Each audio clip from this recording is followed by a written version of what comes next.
Is it starting? Hello, it's Nicole again. And today I wanted to talk to you a little bit about my dramatic weight loss that a lot from my last video I did with the drawing stuff.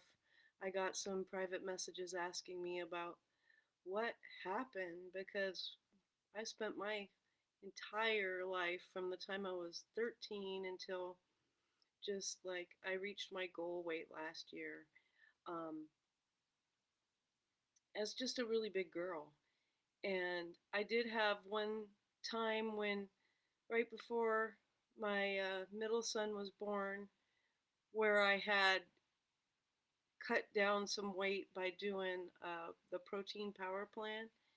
But at that time, the keto and um, high protein or low carb diets were kind of like really poo pooed. You know, people were down on Dr. Atkins and whatnot. And so I caved to social pressure and just went back to eating like the normal way. Although I was raised by my mom, who was a super granola lady. And so we never ate processed food, but we did eat a lot of carbohydrates, rice, potatoes, uh, carrots, just high starchy foods. We weren't wealthy growing up, so it was just kind of a carry on of eating the way that I had been raised, and there was a lot of vegetables involved, but and not a lot of processed or packaged foods. So when I started the journey, was I wanted to say it was January of 2019.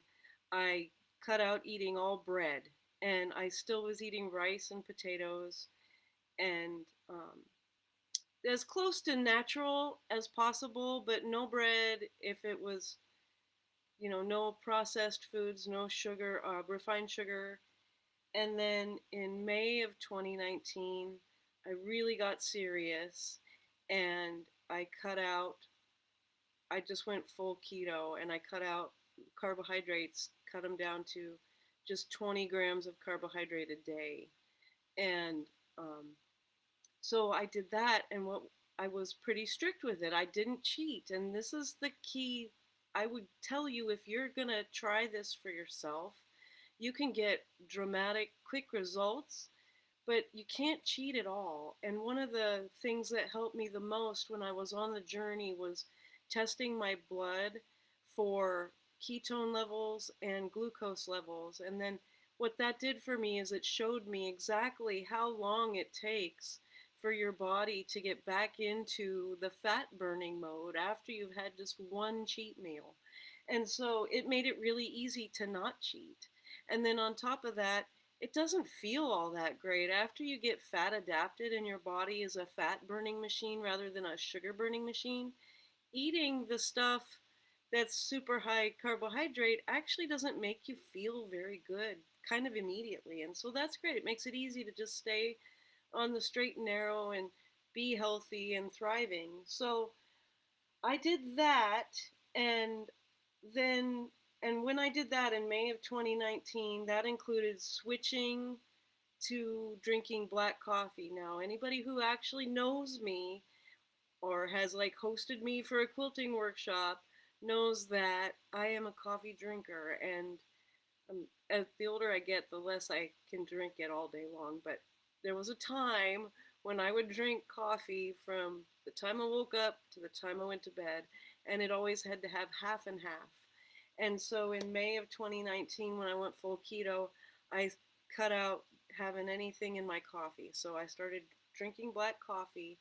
And then in August of 2019, I listened to a podcast with Dave Asprey, and he was talking about how coffee is one of the most polluted crops that we have. It's like filled with pesticides and also mold toxins. And a lot of times, those things can cause inflammation in your body, which can keep you from burning fat and just being your full healthy self. So I thought, okay, I'll bite the bullet, and I started drinking his bulletproof brand coffee, which he guarantees is like toxin and mold free.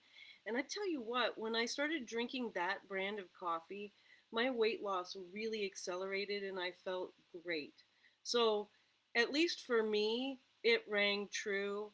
And I do feel better if I drink that brand of coffee. But because it's very expensive, maybe that's a good thing because now I drink less coffee. So, and then in October of 2019, I added to my ketogenic diet um, one meal a day and intermittent fasting. So, an intermittent fasting regimen would be where you um, maybe eat 16 hours or you fast 16 hours a day and have an eating window where you're allowed to eat your meals within the 8 hours. And I got myself down to like a 1.5 hour eating window, or but generally on how I maintain now, I do about 16 to 24 hour eating window, and I mix it up depending on what's going on. And I do some long fasts now, but like once every 3 months, I'll do a few day fast, which sounds terrible, but it's actually really wonderful. You once you get into it, it's a little bit hard to like keep yourself from doing it too much. At least there's this amazing clarity in your head that you get when you're fasting, and one of the things that's super powerful about eating a ketogenic diet or low carb diet is it makes fasting a lot easier because your body is satiated. So you don't have that like dramatic, oh my gosh, I'm starving, I'm so hungry kind of feeling. You're used to going a while without food, and it's no problem. So then in August, so I was October of 2019 all the way doing keto and intermittent fasting, and I did some walking. I didn't do any like real um, physical activity. I took a couple bar classes, but I wasn't committed. I wasn't doing anything real heavy duty or even trying to burn calories with my exercise.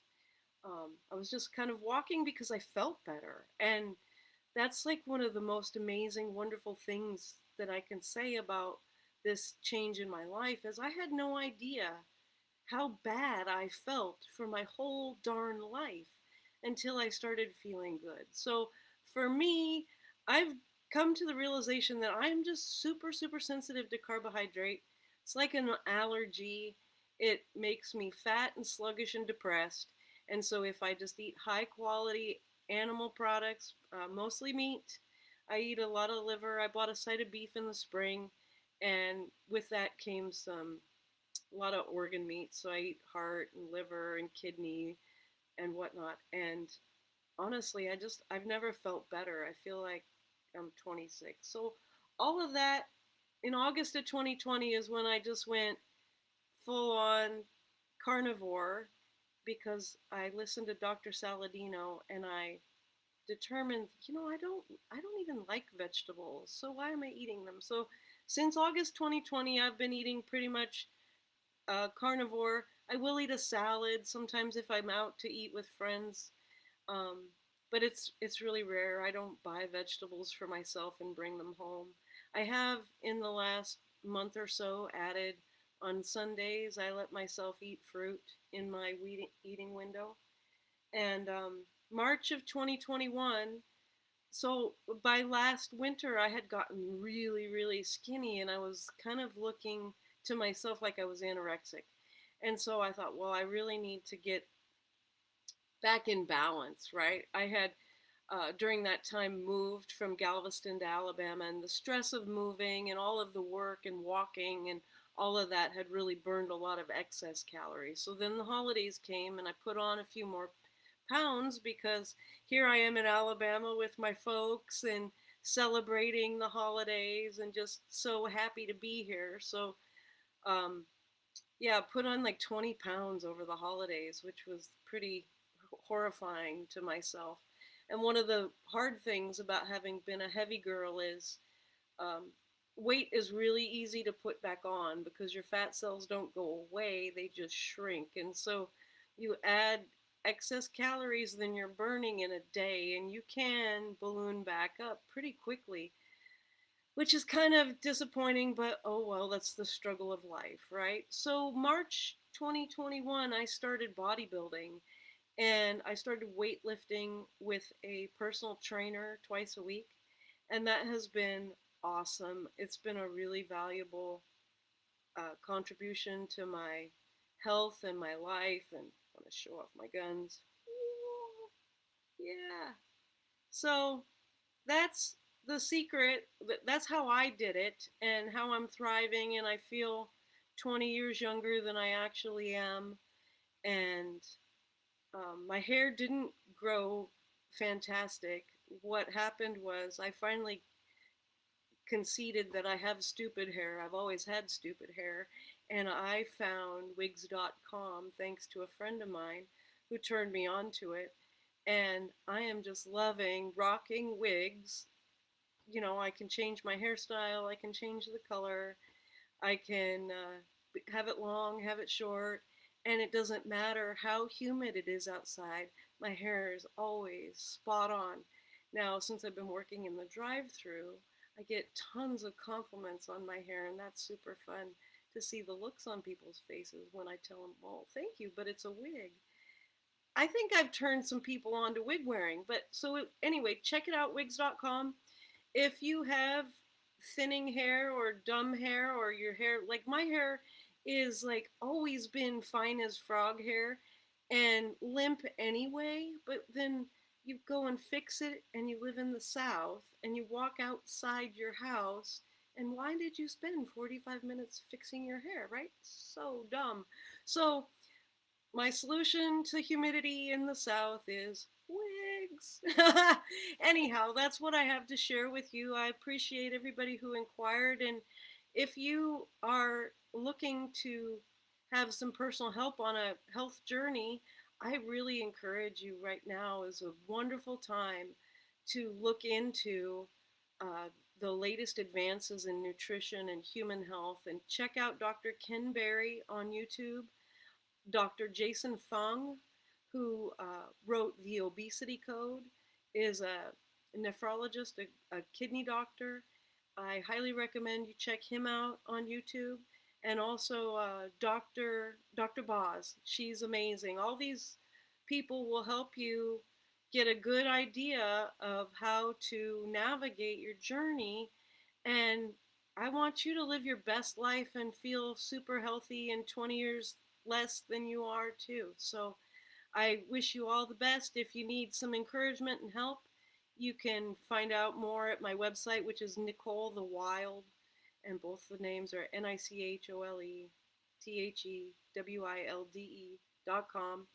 Or you can call me 281-254-5667, and I'd be happy to chat with you about just encouraging you to do the hard thing. It's not easy, but it's simple. But here's the deal, you can do hard things. Like, I know you can do hard things and you can do them very well. So I encourage you to just grab hold of control of your life and your health. It's the best thing we can do for ourselves and our children moving forward is to be our healthy best selves. All right? I love you guys.